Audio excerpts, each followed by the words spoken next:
let's talk about what's actually going on with these supposed leaks from Gooseworx, because I think there's a much bigger picture here that most people are missing. So Gooseworx posted another image of Jax, this time showing him completely broken down, head in his hands, sitting alone in darkness. And yeah, it got deleted almost immediately, just like the last one. But here's the thing, this is starting to feel less like accidents and more like a deliberate marketing strategy. And honestly, it's working perfectly. Now, before we get into the theory, let's look at what we actually know. Alex Rochon, who voices Caine, posted something really interesting on Twitter. He said the show is fundamentally about finding support through human connection. And this is crucial. People need to understand they need help for that support to actually work. He quoted that old saying, "You can lead a horse to water, but you can't make it drink." At first glance, everyone assumed this was about Jax, but Alex clarified in a follow-up tweet that he's talking about several characters. That changes everything. Then there are Gooseworx's responses on Tumblr.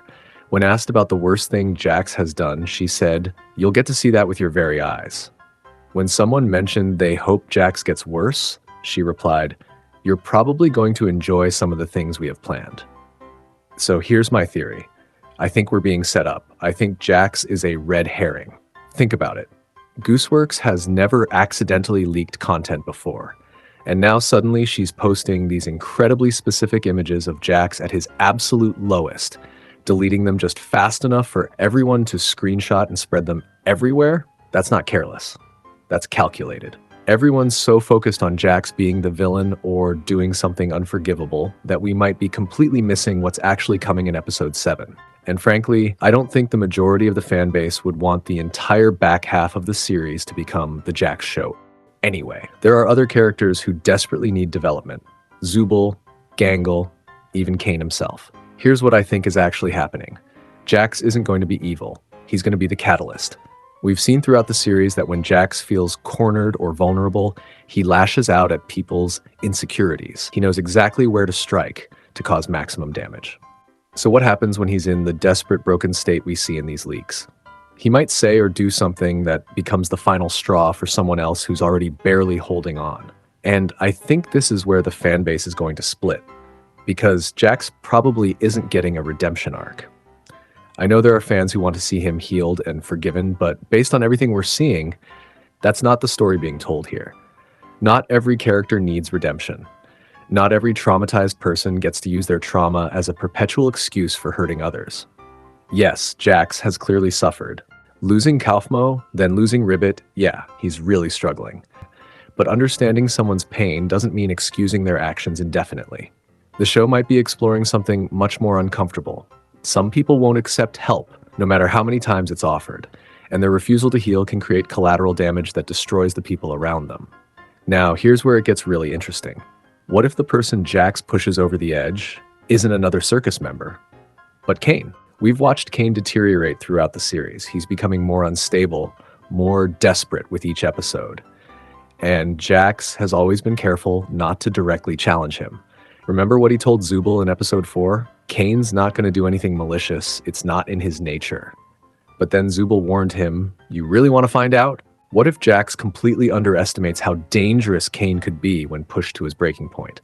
What if, in his own self-destructive spiral, Jax starts deliberately antagonizing the one entity who actually has the power to destroy everything? Think about Caine's fundamental nature.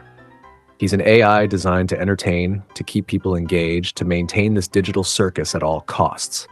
But what happens when that core programming conflicts with reality? What happens when he realizes he's failing at the one thing he was created to do? We've already seen glimpses of his instability, the cracks in his cheerful facade, the moments where his desperation bleeds through. Jax has operated under the assumption that Caine is ultimately harmless because it's not in his nature to be malicious. But there's a massive difference between choosing not to harm someone and being incapable of it when pushed far enough. Caine doesn't need to become evil to become dangerous. He just needs to break. If Caine finally snaps, we're not just talking about one character abstracting. We're talking about the entire digital world collapsing. Everything could fall apart, not because Jax was evil, but because he was so determined to self-destruct that he took everyone else down with him. And here's what makes this truly terrifying. Caine has absolute control over their reality. He can manipulate the circus, create and destroy environments, potentially even influence the characters themselves. If his programming breaks down, if he loses his grip on what he's supposed to be doing, there's no safety net.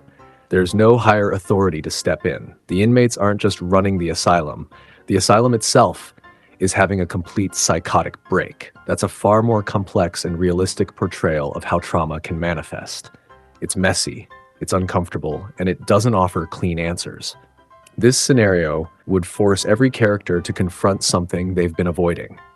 They're not just trapped in a digital prison, they're trapped in a prison maintained by something that's barely holding itself together. And if the warden loses his mind, the whole institution collapses. This could also shatter Pomni's entire worldview. She's been trying to believe that connection and empathy can save people.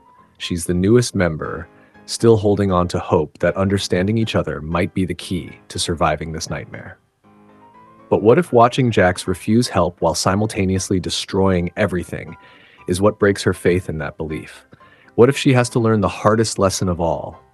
Sometimes you really can't save someone who doesn't want to be saved. And that realization doesn't just affect how she sees Jax. It affects how she approaches everyone. Does she stop trying to help people? Does she become cynical like Zooble? Or does she double down and become even more desperate to save the others before they end up like Jax? Either path could lead to her own breakdown because both extremes are unsustainable. Pomni came into this world scared and confused, but she's been learning, adapting, trying to find meaning and connection. If that gets ripped away from her, what does she have left? The fear she started with, now confirmed and justified? That's a devastating arc for someone who represents hope in this story. And then there's Zooble, the character everyone forgets about. Zooble sees through everyone's defenses. They help when they choose to engage. They stand up to Caine when no one else will. But who checks on them? They warned Jax not to push Caine. Maybe they've been trying to prevent this disaster all along, but everyone's been too wrapped up in their own problems to listen. Zooble represents something crucial that the fandom hasn't fully appreciated: the exhausted caretaker.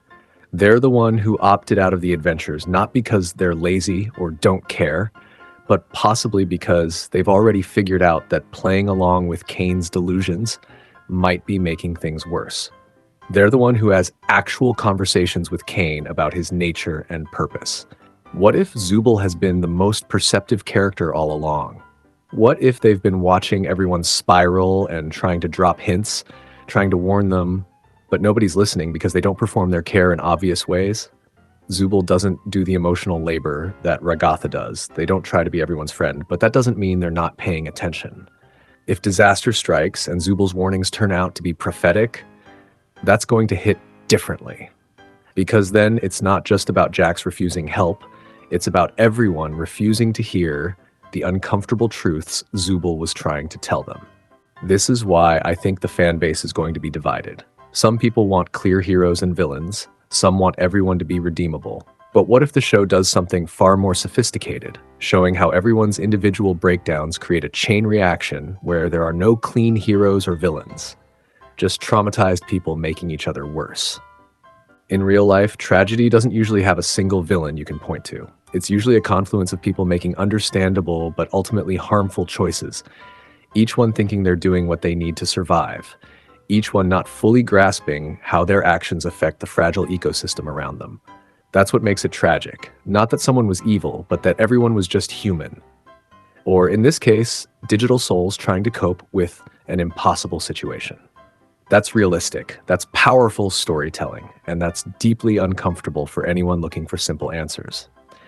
It forces the audience to sit with ambiguity, to recognize that understanding why someone does something harmful doesn't make the harm go away, and that sometimes the people we want to save are the ones who end up causing the most damage, not out of malice, but out of their own unprocessed pain. So maybe these leaks aren't leaks at all. Maybe they're breadcrumbs designed to keep us looking in the wrong direction while the real story unfolds somewhere we're not paying attention. Maybe while we're all focused on Jax's breakdown, we should be watching Caine's deterioration. Maybe while we're debating whether Jax deserves redemption, we should be asking what happens to an AI that realizes it's failing its core purpose. Maybe while we're worried about who's going to abstract, we should be concerned about whether the circus itself can survive what's coming. What do you think is really going on? Let me know in the comments below.